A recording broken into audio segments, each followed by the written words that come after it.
Dan saudara, perkembangan kasusnya akan disampaikan jurnalis Kompas TV. Ada Suara Azani di rumah duka korban penembakan di Tangerang, Banten. Selamat siang Suara, bagaimana perkembangan pencarian pelaku dan ada berapa orang yang kini diburu?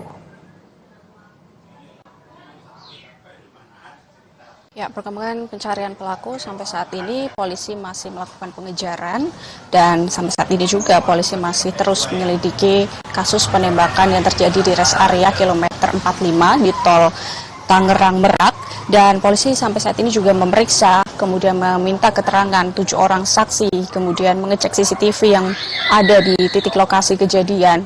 Untuk lebih lanjutnya nanti polisi akan melakukan permintaan terkait kasus saksi kepada saksi-saksi yang terlibat begitu. Selain menewaskan 1 orang pemilik rental mobil ini, penembakan ini juga mengakibatkan korban, salah satu korban yaitu berinisial R yang terkena luka tembak juga di bagian bahu yang sampai saat ini masih mendapatkan perawatan di RSCM Jakarta. Dan kemarin Kamis malam, korban pemilik rental mobil yang tewas ini sudah dilakukan otopsi di Rumah Sakit Balaraja, Kabupaten Tangerang, kemudian langsung dimakamkan di TPU Mekarsari Dalam. Memang yang menjadi sorotan ini terkait kesaksian dari anak korban yang turut serta dalam kejadian tersebut, yang menjadi saksi juga, yang melakukan pengejaran untuk pelacakan mobil begitu ya. Dia mengatakan bahwa sempat meminta pendampingan kepada polisi yang ada di Polsek Cinangka, dan mereka meminta pendampingan untuk melakukan pengejaran mobil tersebut, tetapi ia katakan polisi ini tidak bisa melakukan pendampingan atau menolak begitu. Di lain sisi Polsek Cinangka mengatakan membenarkan adanya korban untuk meminta pendampingan di dini hari gitu, tetapi bukan penolakan. Mereka katakan ini adalah perlu adanya SOP atau pembuatan laporan, kemudian penunjukan surat-surat yang berlaku untuk nantinya mereka bisa melakukan pendampingan. Tapi ini yang menjadi sorotan sebenarnya, mereka ini sudah ditodong menggunakan senjata api, tetapi polisi masih perlu atau mengikuti prosedur yang panjang untuk akhirnya nanti bisa melakukan pendampingan.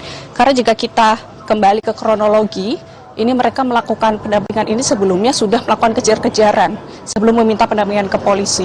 Jadi melakukan kejar-kejaran, kemudian sempat menghadang mobil pelaku gitu ya. Tetapi mereka sudah menodong senjata api, maka dari itu mereka meminta pendampingan. Setelah mereka tidak mendapatkan pendampingan tersebut, mereka ingin terus mengejar karena sebelum terlampau jauh begitu mobilnya, mereka terus mengejar, akhirnya berhenti di rest area kilometer 45 pelaku, dan ternyata ada perkelahian di sana sebelum akhirnya ada penembakan sekitar 4 hingga 5 kali begitu. Kemudian setelah melakukan penembakan ini, ternyata juga mereka sudah akhirnya meminta tolong dengan komunitas rental mobil. Sebenarnya karena ini adalah rental mobil dan rental motor yang sudah berdiri sekitar tahun 2008. Artinya mereka memiliki komunitas yang besar dan akhirnya membantu untuk penangkapan pelaku begitu. Tetapi memang sampai saat ini pelaku masih kabur dan terus dilakukan pengejaran oleh polisi. Kembali ke studio. Ya, sampai saat ini pelaku masih dalam pengejaran polisi, sementara jenazah korban sudah selesai diotopsi dan sudah pula dimakamkan. Terima kasih atas laporan Anda, jurnalis Kompas TV, Suara Azani dari Tangerang, Banten. Selamat bertugas kembali. Saudara, kita